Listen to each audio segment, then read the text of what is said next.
Kardashians or the Jersey Shore or whatever it is that Americans watch, I don't know, I'm Asian, is that one feels more organic than the other. When you watch content creators on YouTube, it's usually the vlogs that kind of humanizes them, you know. We see them eat dinner, we see them eat breakfast, and it's like, wow, you eat? What? You're human? And by watching these vlogs, we as an audience are not only granted this special permission to kind of peek into their everyday lives, we also get to kind of live vicariously through these YouTubers. Now on the other hand of the spectrum, we have reality TV, which is more specifically scripted reality TV. When I say scripted, I mean whatever's on screen is like a dramatized echo of reality. It's taking the essence of the vlogs, the authenticity of it, and then adding the little ice cream sprinkles on it, like the conflict, the drama, the shock value, the humor. The thing about reality TV is that it's made to appear like real life. Nowhere in the series will they ever reveal that something is scripted or planned, because that kind of breaks this alternate universe that they have built up from scratch. And when these alternate universes legitimacy is threatened, then the audience no longer feels for the character, and that's a big problem. A character's motivation is pretty much what keeps reality TV going in the first place. So these shows have to maintain the legitimacy of their sprinkles, whether is it through video editing, bland, it's bland, pasta's bland, or making the participants do or say something against their will. Which is what brings me to David Dobrik. David Dobrik is basically the birth child of the vlog format and reality TV. David's vlogs are still extremely organic at heart. Like, those are actually his friends, that's actually his Tesla, and he's just basically a guy holding a camera and filming his friends, no professional actors whatsoever. Sometimes he does pranks on his friends, and the reaction that we get from those pranks are genuine and real reactions. So in a sense, it is still a vlog, but within this organic medium, we kind of find scripted content, which is where it gets amazing. In the midst of the vlogs, his friend suddenly turns into characters, and suddenly there is a skit in the middle of nowhere. Jason. Alex, it's not what it looks like. David, the star thing was our thing. I know. So we as an audience, we get the sprinkles of reality TV in those moments, like the conflict. You know what was your thing? You being in his vlog. The humor. Karina, if you can have 3 wishes, what would you want the wishes to be? Endless money. Okay. A boy to love me. Oof, that one's gonna be tough. The drama. You wanna meet me outdoors? Sound good? Bitch, sound good? No. Jesus! And the shock value. How you talk to a teenager. That was literally... No, hey! But unlike reality TV, the skit breaks the fourth wall. We as an audience are aware that the skit is scripted. Okay, skit's over. The skit's over. Alex, the house. We are aware that these are simply characters and not a true reflection of who his friends actually are sometimes. The skits have something called entertainment value. It is not genuine, but its absurdity appeals and entertains. The vlog aspect, on the other hand, brings something called charismatic value. It's actually something that the K-pop industry does a lot with its artists. These performers are not only featured as singers or dancers, but they also get their own talk shows. And we see them do mundane things like eat a meal or like talk to fans, you know, doing really boring stuff. And it is through these videos on YouTube that we kind of get a glimpse into what they are like as a person, you know. And it's these platforms that reveals charisma, which is what makes the fans even more obsessed with the artists if they are already not obsessed enough. This is exactly what the vlog component of David Dobrik's vlogs actually achieve. David and Liza's relationship is extremely adorable.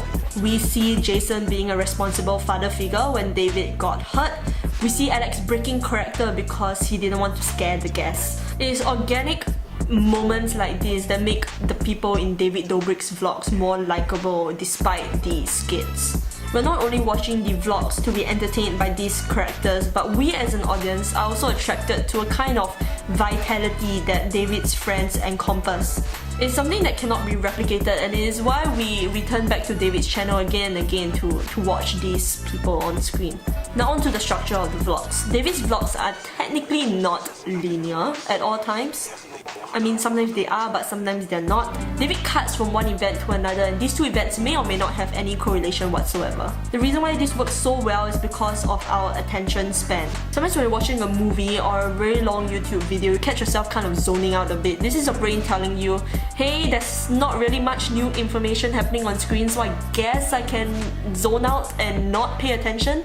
Notice how it's very difficult to have moments like this in David Dobrik's vlogs where the audience zones out, because there's just so much happening at every single second of the video. And it's important to note that David Dobrik came from a platform known as Vine, which allows content creators to create 7-second clips. It's a very short time to convey a lot of information, but somehow people nail it. And the reason why Vine compilations are just so addictive and you just can't stop watching them is because at every 7 seconds something new is happening. It's like machine just churning information to your brain non-stop. David's vlogs are essentially Vine compilations, a bunch of segments edited together, and they're not necessarily related to one another. So at every cut there's a new punchline, there's a new situation, there's a new story. So if you stop watching at any moment, you completely miss out on the entire context of the situation. By maintaining the audience's attention throughout, David Dobrik is able to keep you entertained for the entire span of that 4 minute 20 seconds, and that's what makes people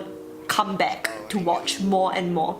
Now let's discuss about David's role as the cameraman. The only time David is ever in front of the camera is when he's talking to us as an audience, like directly talking to us. During skits or just normal conversations, David is usually behind the camera. As the only sane voice behind the camera in the midst of all the chaos and the mishap, David represents the observer. His character as the vlogger, the guy behind the camera who is just observing the situation, is representative of us as the audience, sitting behind the screen and watching and observing and laughing at whatever's happening on screen. This is the reason why when you watch a David Dobrik vlog, you feel as if you're in the room with them, because by extension, David Dobrik is the audience. What? David's role as the man behind the camera is to capture the essence of the audience being physically there, and that's how he immerses you into the experience. Whoa, mind blown, some meta shit, yo. Something else that David Dobrik does that is also highly effective is actually his laugh. You got a new car? No, the other one was repossessed. This is my friend Dan. I actually first noticed the use of the laughter in a viral video called How Every Chainsmoker Song Is Written. You smell like Tide. Your hair reminded me of Tide detergent when we were young. His laughter at the end of every joke just creates so much emphasis on the punchline, because what it's saying to the audience is that the joke is so funny, I can't even hold myself back. David Dobrik pretty much does the same thing, but instead his laughter is an intentional decision. They may have filmed the skit like 50 times, or I don't know how many countless of times they filmed the skit, but he will still laugh as if it's his first time hearing the joke. Alex, play me the song you play at my funeral. Play me the song you play at my funeral. Fuck you, dude. Play me the song you play at my Play me the song you play at my funeral. Do it again. Play me the song you play at my funeral. Do that again. Can you play me the song that you play at my funeral? Just leave the last part. This one.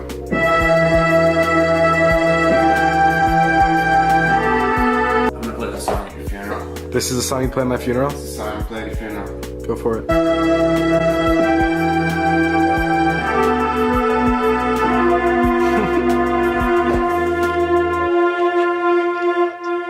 David's dead, motherfuckers. Let's get down and funky.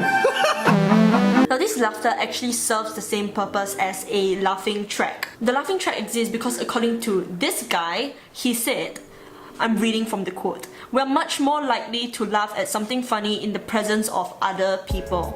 David then reinvents the idea of the laughing track. As mentioned before, David Dobrik is representative of the observer, of us as the audience. So by laughing, he is actually replicating the expected response from us. So we are more likely to laugh when he laughs, because by extension, like I said, David Dobrik is us, the audience. Woo! Cool, meta shit, yo. So a typical conversation in the vlog imitates a stand-up comedy where there's joke, punchline, laughter, joke, punchline, laughter. What's your biggest fear? Probably not getting enough pussy, to be honest. Jason, what are these shoes? Which Power Ranger did you steal those shoes? Did those shoes come after you won a game of laser tag? You guys think money buys you happiness? I think it buys me alcohol, and that's pretty much it. It's pretty darn amazing, the amount of planning and thought that's put into all these vlogs that I think people are not paying more attention to, which is why I'm making this video, because I want people to know. When I watch a David Dobrik video, I'm reminded of how versatile a genre can be. David Dobrik gives you a glimpse of what it's like blurring the lines between real human experiences and the satisfaction of scripted entertainment. If you guys like this analysis, I'll be so grateful if you guys give me like a thumbs up or like share with your friends. I don't know if people actually do them when YouTubers say this, but like you may keep up with my socials in the description. Bye bye. Think of it. The only honorable thing to do is quiet.